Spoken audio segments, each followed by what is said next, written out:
आज कक्षा 12 के विद्यार्थियों के लिए है हिंदी का मॉडल पेपर। निश्चित रूप से यह मॉडल पेपर आपके लिए बहुत उपयोगी है। इसमें से 95% अंक आपको जरूर मिलेंगे, बोर्ड एग्जाम में आ रहे हैं, आए हुए हैं, जान लीजिए। एक बार जरूर देखना। मैं खंड का और खा दोनों के बहुविकल्पी प्रश्न आपके लिए पूरा सॉल्व किया हूं और एक एक का अर्थ बता रहा हूं। वीडियो को पूरा देखना, स्किप मत करना। जब आपको समझ में आए कि पेपर में कुछ दम है, बोर्ड एग्जाम में आ सकता है, ये लाभ यूजफुल है, तब आप लाइक करना, सब्सक्राइब करना, शेयर करना, वरना मत करना। क्वेश्चन पहले में आते हैं। खंड का से है, दिखाई दे रहा होगा आपको। पंचांग दर्शन के रचनाकार हैं। पंचांग दर्शन के रचनाकार हैं मथुरा नाथ शुक्ल।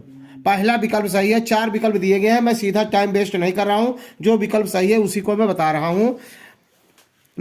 मथुरा नाथ शुक्ल। दूसरा है ए और वह किस विधा की रचना है, तो यह है संस्मरण की। तीसरा विकल्प इसका सही है, संस्मरण।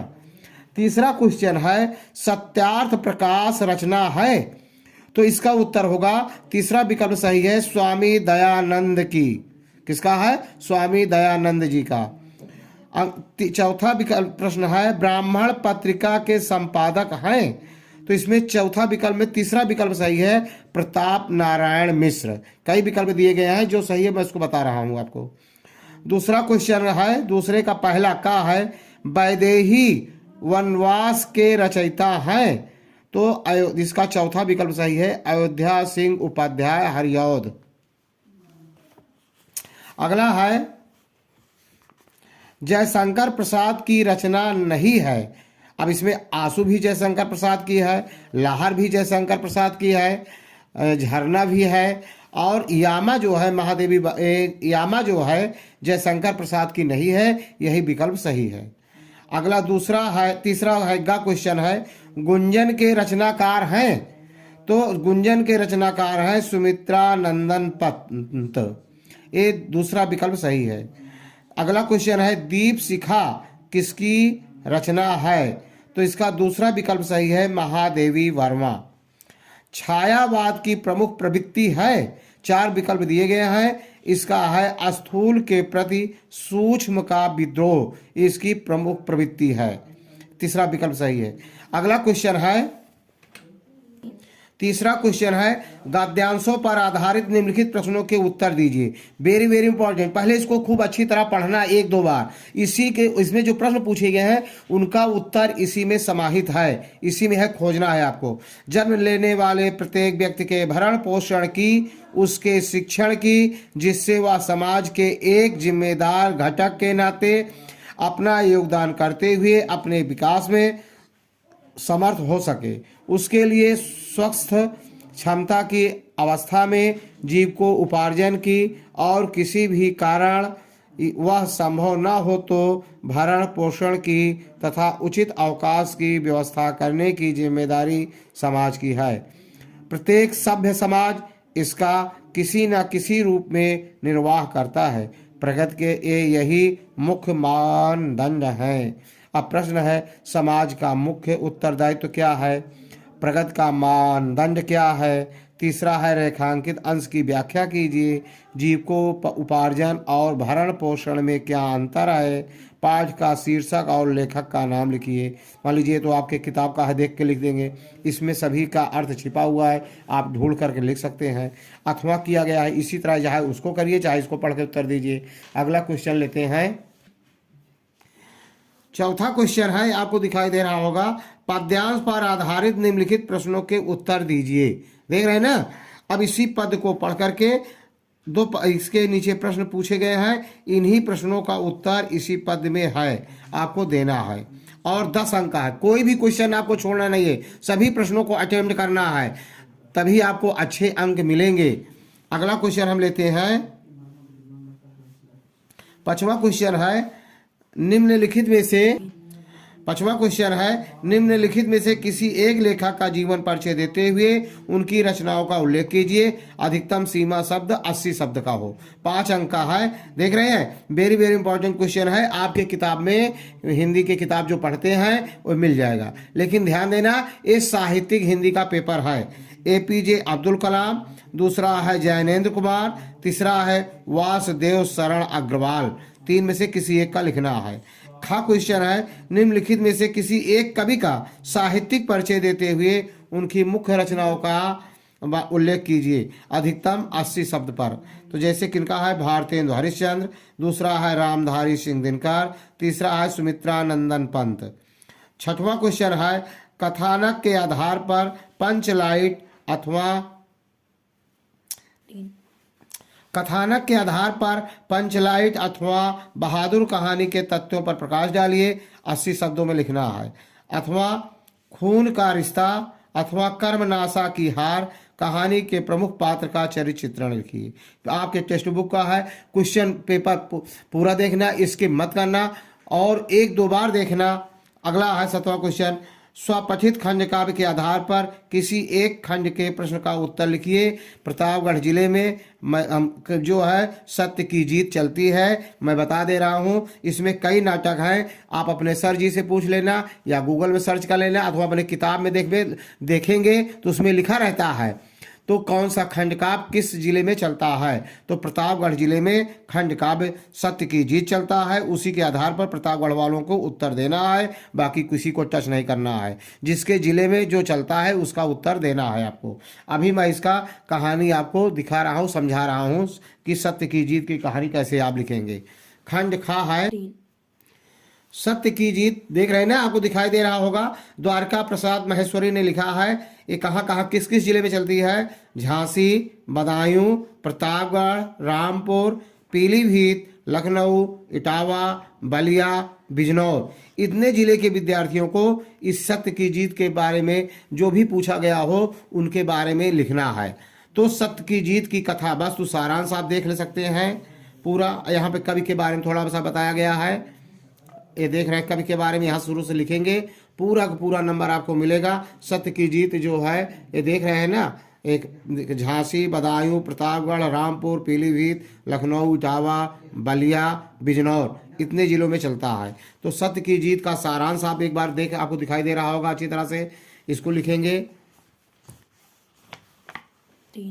ये जो आपको दिखाई दे रहा है सत्य की जीत के सारांश का ही है। इसी से संबंधित प्रश्न पूछे जाते हैं चरित्र चित्रण का।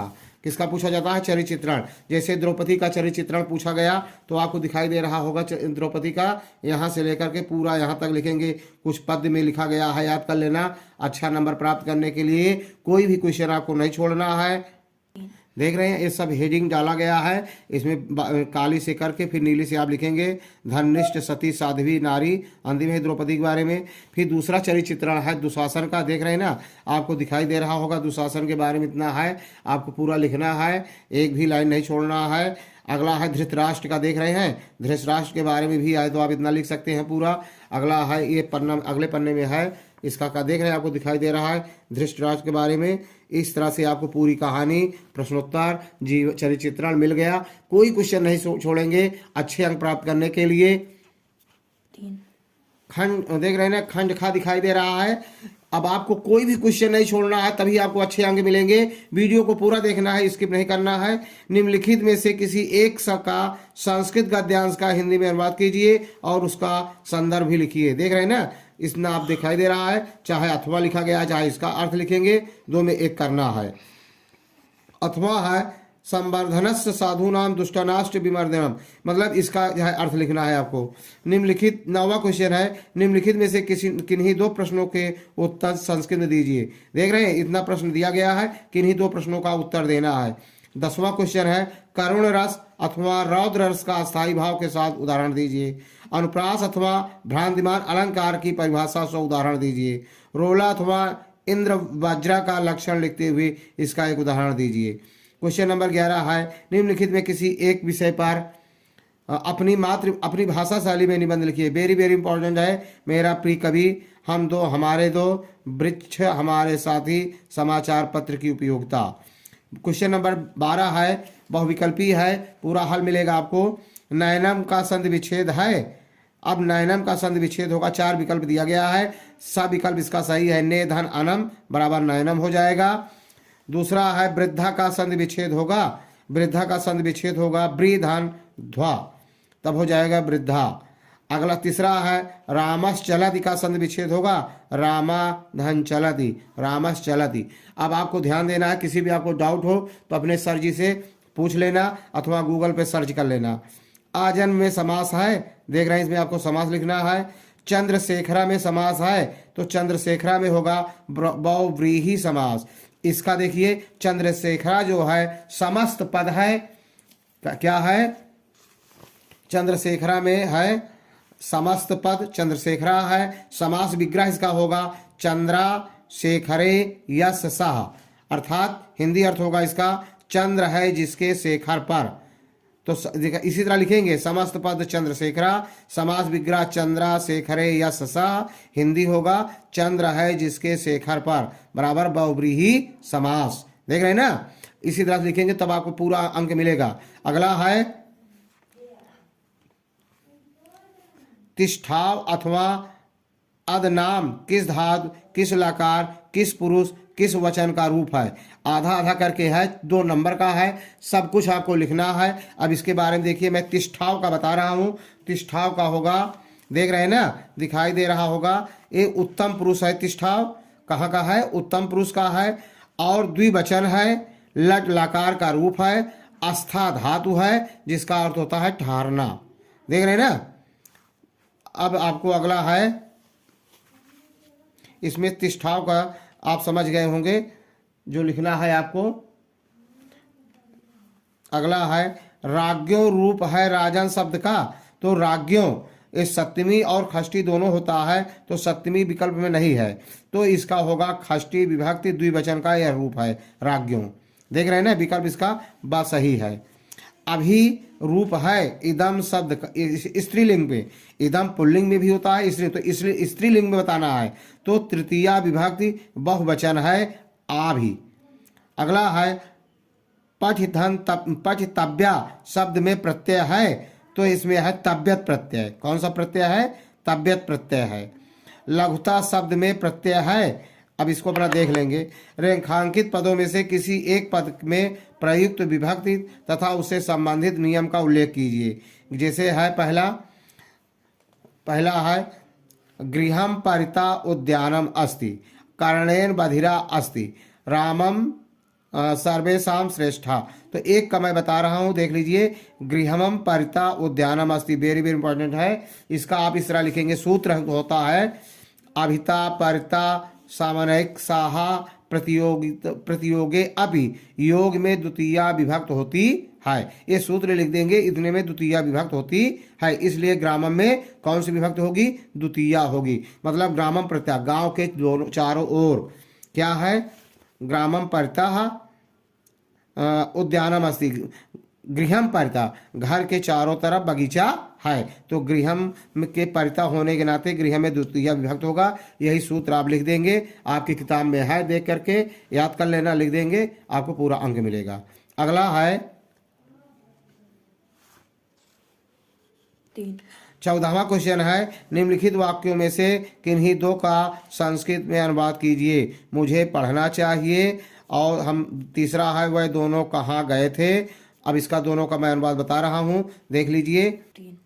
हमें पढ़ना चाहिए का संस्कृत अनुवाद होगा अहम पठेयम, मतलब विधिलिंग लकार में है तो रूप चलेगा अहम पठेयम, हमें पढ़ना चाहिए। तीसरा वाला मैंने अनुवाद किया है कि वह दोनों कहाँ गए थे, तो लंग लकार का रूप इसमें क्रिया में है, लंग लकार में, तो तव माने वह दोनों, कुत्र माने कहाँ, अगच्छत माने गए थे, मतलब वह दोनों कहाँ गए थे, तव कुत्र अगच्छता। अब इसमें प्रश्नवाचक चिन्ह अंत में लगा देंगे।